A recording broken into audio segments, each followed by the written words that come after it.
le premier grand bénéfice d'animer un podcast, c'est celui de la proximité.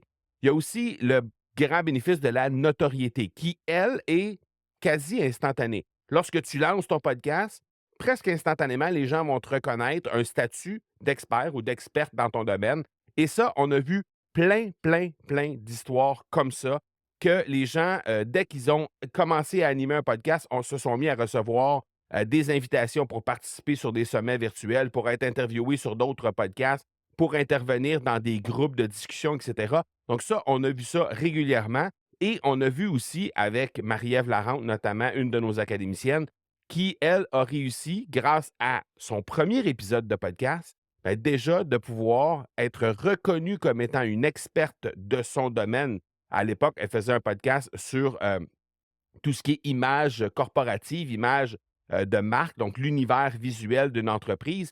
Et elle a été contactée dès le premier épisode par quelqu'un qui a dit: j'ai fait une recherche dans les algorithmes, j'ai trouvé ton podcast tout à fait par hasard, je ne te connaissais pas, mais j'ai écouté ton premier épisode. C'est exactement toi que ça me prend pour refaire mon univers visuel parce que j'adore ce que tu penses, j'adore comment tu réfléchis par rapport à ça et j'aimerais que tu me fasses une proposition. Et finalement, ben, elle a eu un contrat de 3 000 dès le premier épisode. Donc ça, la notoriété que ça lui a permis de bâtir dès le premier épisode, inévitablement, ça a glissé vers le troisième grand bénéfice qui est la profitabilité. Donc, ça lui a donné un contrat monétaire, 3 000 qui a tout de suite créé des résultats pour son podcast.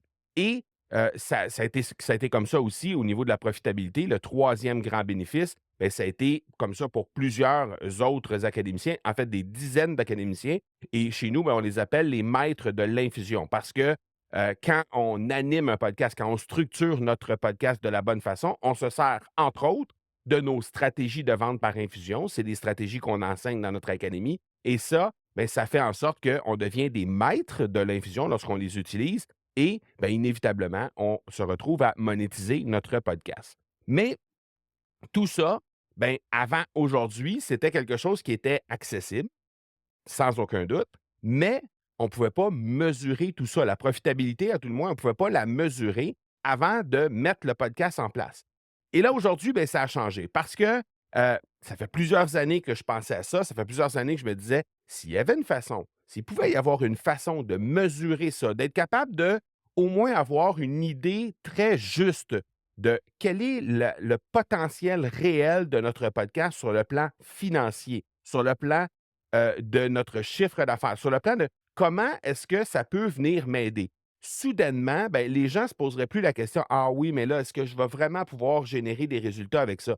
Clairement il faut bâtir un message qui est impactant. Clairement qu'il ne faut pas dire de la merde. C'est pas parce qu'on va lancer un podcast qu'automatiquement on va générer des résultats en disant de la merde sur le podcast. C'est pas ce que je suis en train de dire. Ce que je suis en train de dire, c'est que quand on structure notre message de la bonne façon, il y a maintenant une façon de pouvoir mesurer quel serait l'impact d'un podcast lancé dans notre niche avec la réalité qui est la nôtre aujourd'hui et être en mesure de mettre un chiffre sur tout ça.